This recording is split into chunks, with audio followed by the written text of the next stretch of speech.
안녕하십니까. 맥체인 성경 읽기 사무엘상 19장, 고린도전서 1장, 예레미야애가 4장, 시편 35편. 첫 번째 사무엘상 19장, 하나님께 보호받는 다윗과 사울의 집요한 질투. 본문 이에 도움이 되는 배경과 맥락을 소개합니다.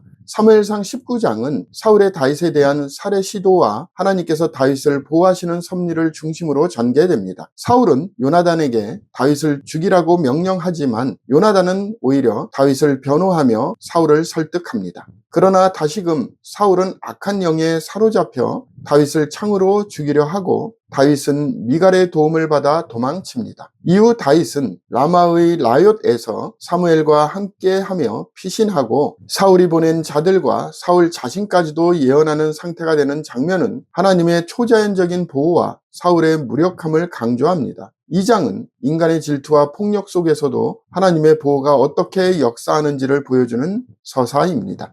본문의 중요 구절을 소개합니다. 사무엘상 19장 20절. 사울이 다윗을 잡으러 전령들을 보냈더니 그들이 선지자 무리가 예언하는 것과 사무엘이 그들의 수령으로 선 것을 볼 때 하나님의 영이 사울의 전령들에게 임하매 그들도 예언을 한지라. 본문을 적용하는 데 도움이 되는 가이드라인입니다. 오늘날 우리는 불의한 세력이나 사람의 악한 의도가 하나님의 계획을 무너뜨릴 수 없다는 진리를 기억해야 합니다. 하나님께서는 자신이 기름 부으신 자를 지키시며 때로는 초자연적인 방법으로도 막아주십니다. 믿음의 사람은 스스로 싸우기보다 하나님의 보호하심을 신뢰하며 그분께 피해야 합니다. 하나님은 감당할 수 없는 상황 속에서도 길을 여시는 분이십니다. 두 번째, 고린도전서 1장, 십자가의 도가 하나님의 능력이다. 본문 이에 도움이 되는 배경과 맥락을 소개합니다. 고린도전서 1장은 바울이 고린도 교회의 분쟁과 분파 문제를 지적하며 복음의 중심이 오직 그리스도의 십자가에 있음을 선언하는 장입니다. 나는 바울에게, 나는 아볼로에게, 나는 게바에게, 나는 그리스도에게 속한 자라는 말처럼 고린도 교회는 인물 중심의 당파적 신앙에 빠져 있었습니다. 이에 바울은 십자가를 미련한 것이라고 여기는 세상과는 달리 믿는 자에게는 하나님의 능력이라고 강조합니다. 하나님은 지혜롭다 하는 자들을 부끄럽게 하시며 낮은 자들을 택하여 그리스도 안에서 자랑하게 하십니다.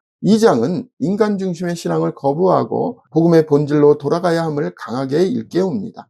본문의 중요 구절을 소개합니다. 고린도전서 1장 18절. 십자가의 도가 멸망하는 자에게는 미련한 것이요 구원을 받은 우리에게는 하나님의 능력이라. 본문을 적용하는 데 도움이 되는 가이드라인입니다. 오늘날 우리는 화려한 언변이나 인기 있는 인물이 아니라 오직 십자가 복음 자체를 붙들어야 합니다.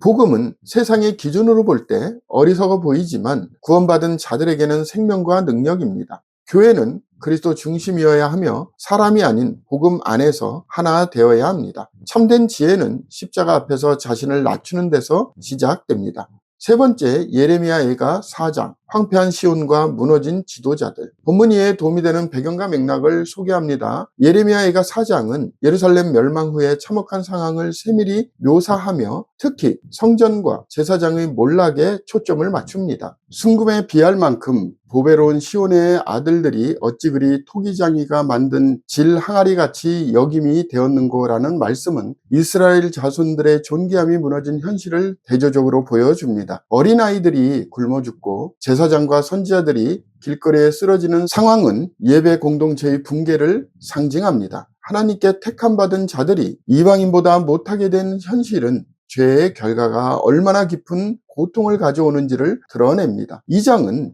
예루살렘 멸망의 신학적 원인과 결과를 뚜렷하게 증언합니다. 본문의 중요 구절을 소개합니다. 예레미야애가 4장 15절 16절. 사람들이 그들에게 외쳐 이르기를 저리 가라 부정하다 저리 가라 저리 가라 만지지 말라 하였음이여. 그들이 도망하여 방황할 때 이방인들이 말하기를 그들이 다시는 여기서 살지 못하리라 하였도다. 여호와께서 노하여 그들을 흩으시고 다시는 돌보지 아니하시리니 그들이 제사장들을 높이지 아니하였으며 장로들을 대접하지 아니하였음이로다.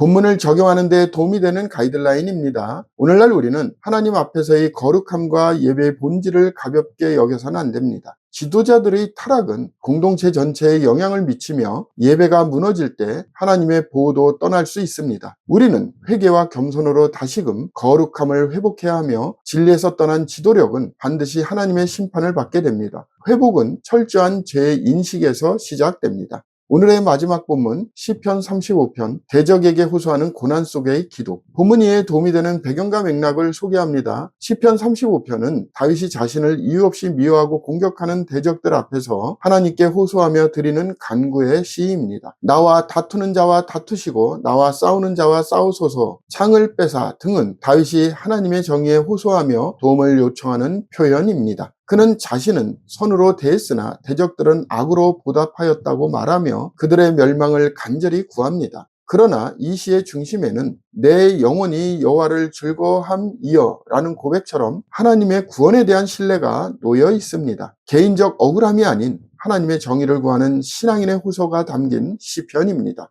본문의 중요 구절을 소개합니다. 시편 35편 1절 2절. 다윗의 시. 여호와여, 나와 다투는 자와 다투시고 나와 싸우는 자와 싸우소서. 방패와 손방패를 잡으시고 일어나 나를 도우소서. 본문을 적용하는 데 도움이 되는 가이드라인입니다. 오늘날 우리는 억울함과 공격을 받을 때 자신의 손으로 해결하려 하지 말고 하나님의 정의에 맡기는 믿음을 가져야 합니다. 하나님은 우리를 대신하여 싸우시는 분이시며 의로운 자의 기도를 결코 외면하지 않으십니다. 인간적 보복보다 하나님의 판단을 기다릴 때 참된 평안이 임합니다. 기도는 억울함을 맡기는 가장 강력한 무기입니다.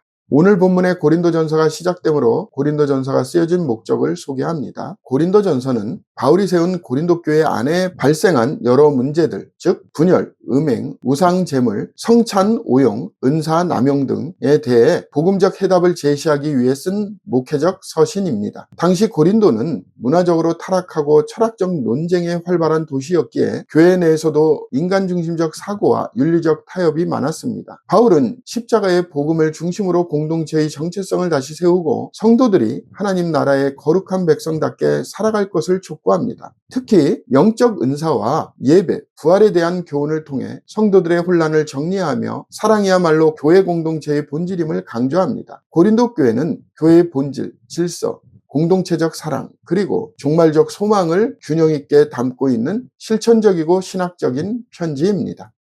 감사합니다.